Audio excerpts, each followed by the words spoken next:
আগামীকাল ২৭শে আগস্ট পশ্চিমবঙ্গ ছাত্র সমাজ এবং পশ্চিমবঙ্গ যৌথ মঞ্চের উদ্যোগে নবান্ন চলো অভিযানের ডাক দিয়েছে এবং তাদের স্লোগান হলো এক দফা এক দাবি মমতা ব্যানার্জির পদত্যাগ।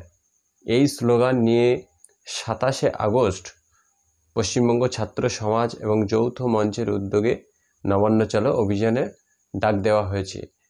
এখন এই পশ্চিমবঙ্গের ছাত্র সমাজ বলতে কাদের বোঝানো হচ্ছে? পশ্চিমবঙ্গের ছাত্র সমাজ বলতে যে সমস্ত নেতৃত্ববৃন্দর ছবি প্রকাশ্যে আসছে তার মধ্যে সায়ন লাহিড়ী।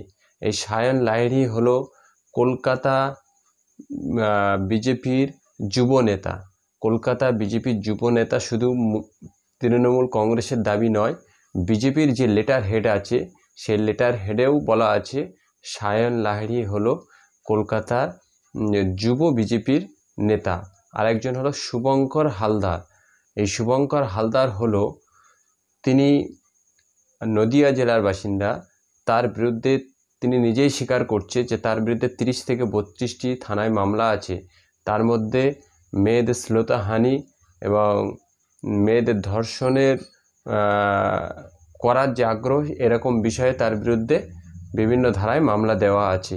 এখন এই শুভঙ্কর হালদার বা সায়ন লাহিড়ী যারা কিনা বিজেপির পদাধিকার বা রাষ্ট্রীয় স্বয়ংসেবকের পদাধিকার, তারা তাদেরকে ভাবের ঘরে চুরি করে তারা কি বলছে যে পশ্চিমবঙ্গ ছাত্র সমাজ। আর এই সায়ন লাহিড়ী তিনি 2015 সালে কলেজ থেকে পাস আউট হয়েছে। 2015 সাল থেকে যে ছাত্র পাস আউট হয়ে বেরিয়ে আসে 9 বছর পরেও তিনি কিভাবে ছাত্র থাকতে পারে বা তিনি কিভাবে ছাত্র সমাজের নেতৃত্ব দিতে পারে, এটাকে অবশ্যই ভাবনা চিন্তা করতে হবে। এবং সর্বশেষ এই ছাত্র সমাজ বলে কোনো সংগঠন পশ্চিমবঙ্গে এই পর্যন্ত তৈরি হয়নি। অর্থাৎ কেন এই ছাত্র সমাজ বলে কোনো সংগঠন তৈরি হয়নি সেটার একটা তত্ত্ব আছে। কলকাতা পুলিশের আজ পর্যন্ত যত মামলা হয়েছে, যত আন্দোলন হয়েছে, প্রত্যেকটার একটা করে আবেদনপত্র কলকাতা পুলিশের থাকে। সেখান থেকে সার্চ করে দেখা যাচ্ছে আজ পর্যন্ত পশ্চিমবঙ্গের ছাত্র সমাজ বলে কোনো সংগঠন এখনও পর্যন্ত কলকাতায় বা পশ্চিমবঙ্গে তৈরি হয়নি। তাহলে যে সংগঠন কোনোদিন তৈরি হয়নি, যার কোনো অস্তিত্বই নেই, তারা বলছে আমরা নবান্ন অভিযান করব 27 তারিখ। অতএব এরকম কোনো সংগঠন নেই যে সংগঠন তাদের দাবিতে কে মান্যতা দেওয়া মানে সেটা হলো ভুয়ো মান্যতা দেওয়া। সেই জন্য কলকাতা পুলিশ তাদের পারমিশনকে আজকে ক্যান্সেল করেছে। তাদের আবেদন আজকে দুপুরে তার আবেদন করেছিল, সেটাকে ক্যান্সেল করেছে। আর সংগ্রামী যৌথ মঞ্চ, এই মঞ্চের কথা আপনারা অন্তত 6 মাস ধরে শুনে আসছেন। এরা এই সংগ্রামী যৌথ মঞ্চের আওতায় যারা রয়েছে তারা প্রত্যেকেই সরকারি কর্মচারী এবং এরা ডিএ পাওয়ার লক্ষ্যে নিয়ে নিজেদের ডিউটিকে ঢিলাঢালা করে, নিজেদের ডিউটির বা নিজেদের কর্তব্যকে পালন না করে কলকাতার রাজপথে বসে আছে। সংগ্রামী যৌথ মঞ্চের এরা নাকি সকলেই শিক্ষক। এদের মধ্যে যারা বেশিরভাগ আছে, এই সদস্য যতজন আছে তার বেশি শতাংশ হলো শিক্ষক, যারা শিক্ষকতার সঙ্গে যুক্ত, যারা ডিএর জন্য কলকাতার রাজপথে বসে আছে। যদিও ডিএ কোনো সাংবিধানিক অধিকার না, তারপরেও তারা যখন এটাকে পাওয়ার আশায় কলকাতার রাজপথে বসে আছে মহামান্য সুপ্রিম কোর্টের রায়ের অপেক্ষায়, তারা যে সমস্ত স্কুলে চাকরি করে তারা নিজেদের বুকে হাত দিয়ে বলতে পারবে তারা স্কুলে সঠিকভাবে ডিউটি করছে।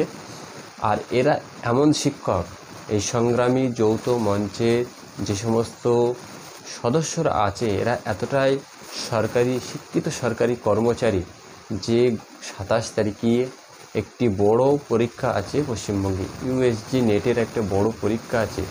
এই পরীক্ষা থাকার পরেও নবান্ন অভিযানের ডাক দিয়েছে। তার মানে আপনারা একবার চিন্তা করুন এরা কেমন শিক্ষিত বা এরা কেমন শিক্ষক। এই সমস্ত শিক্ষক দিয়ে শিক্ষা দিলে সেই ছাত্ররা কি তৈরি হতে পারে। যারা এত বড় একটি পরীক্ষার দিনে তাদের আন্দোলনের ডাক দিতে পারে, তার মানে শিক্ষার প্রতি এদের কতটা ভক্তি ভালোবাসা আছে, এটা এই ইউএসজি বা নেট পরীক্ষার দিন তাদের আন্দোলন দেখলেই বোঝা যাচ্ছে। এবং সমস্তটাই যে বিজেপি বোয়া কলমে সামাজিক নাম দিয়ে চালাতে চাইছে সেটা আর বলার অপেক্ষা রাখে না। সায়ন লাহিড়ী হায়াত হোটেলে গিয়ে তাদের আন্দোলনের নাকি পোস্টার লাগাচ্ছিল। আপনারা একবার চিন্তা করেন, হায়াত হোটেল তো সল্টলেক স্টেডিয়ামের পাশে, সেখানে তো লোক সমাগম থাকে না, সেটা একটি নিরিবিলি জায়গা, সেখানে নাকি তারা পোস্টার লাগাতে গেছিল। হায়াত হোটেলে কারা যাতায়াত করে? যারা কোটি কোটি টাকার মালিক। এখন এই সায়ন লাহিড়িরা নবান্ন অভিযান করবে না কোটি কোটি টাকার বিনিময়ে হোটেলে গিয়ে ফুর্তি করবে, সেটা আপনাকে আমাকে ভাবতে হবে। দর্শক, অবশ্যই আপনারা আপনাদের মতামত কমেন্ট বক্সে জানাবেন।